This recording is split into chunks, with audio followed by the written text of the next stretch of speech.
Les 22 et 23 octobre 2024, Parakou a accueilli une formation essentielle sur la collaboration multidisciplinaire pour mettre fin aux mutilations génitales féminines. Nous sommes réunis dans le cadre de cet atelier pour aborder un sujet crucial qui touche à la dignité humaine et à la santé des femmes, les mutilations génitales féminines. A priori, autour de la thématique formation sur les réseaux d'orientation et la collaboration multidisciplinaire pour mettre fin aux mutilations génitales féminines, qui a pour but d'équiper les agents de santé afin de résolver dans certaines régions, reste profondément ancrée dans cette pratique, particulièrement dans le nord du Bénin. En tant que société, nous avons la responsabilité de protéger nos filles et leur offrir un avenir sans violence. En outillant les agents de santé, le RFED avec son partenaire AWDF crée un réseau solide capable de lutter contre cette pratique au nord du Bénin. Nous sommes convaincus que cette initiative favorisera la lutte contre les pratiques de mutilation génitale féminine dans le nord du Bénin. Sur ce, je déclare ouvertes les activités dans le cadre de cet atelier. Je vous remercie. Durant 2 jours, des acteurs de la santé venus de différentes régions ont renforcé leurs compétences pour améliorer la prise en charge des victimes de mutilations génitales féminines et créer des réseaux d'orientation efficaces. La formation s'est articulée autour de 6 sessions clés. L'éducation a vraiment un grand rôle à jouer dans cette histoire de MGF. Il y a le statut socio-économique. Quand on parle de statut socio-économique, on a même ici au Bénin des ministres qui ont suivi les mutilations génitales féminines. Et de leur rang de ministre d'interro supporte la chose. Parce que c'est culturel. D'accord? Elle a beau être ministre, une fois qu'elle est dans son village. Il y a des professeurs, des grands professeurs qui ont fait inciser leurs filles.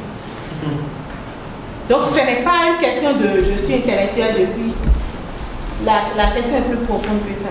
La loi 2003, 03 du 3 mars 2003, qui interdit formellement les MGF sous toutes leurs formes.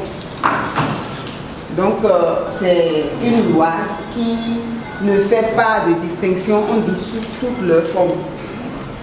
Ensuite, nous avons la loi 2015-08 du 8 décembre 2015 portant code de l'enfant.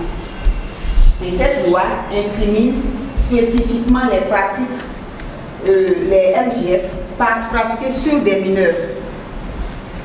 Il est dit que 90% des MGF sont pratiqués sur des mineurs. Les filles sont déplacées parfois vers les frontières des pays voisins pour subir les incisions. Effectivement, on avait constaté au moment des collectes des informations que comme la lutte persiste et que tout le monde est sensibilisé, informé, il y a certains acteurs pour échapper, d'accord, à la sanction, sont obligés de se déplacer et d'aller commettre leur forfait en dehors du territoire avant de revenir. Donc on a constaté ça. Donc les causes sociales et socio-culturelles sont évoquées, mais aussi des causes économiques, car les clitoris coupés font l'objet de ventes et de rituels.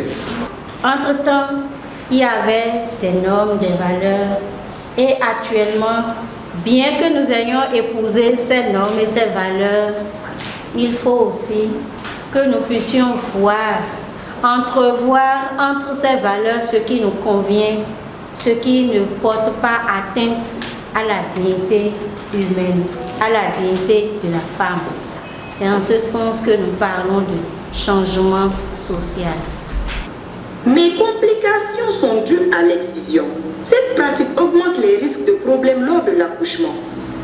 Nos filles Nos sœurs et nos amis développent des complications causées par l'excision, telles que les douleurs pendant les règles et les rapports sexuels. Les différentes sessions ont permis de situer les enjeux. Un accent particulier a été mis sur le rôle crucial des agents de santé dans la lutte contre les mutilations génitales féminines, avec des discussions autour de leurs responsabilités et des bonnes pratiques.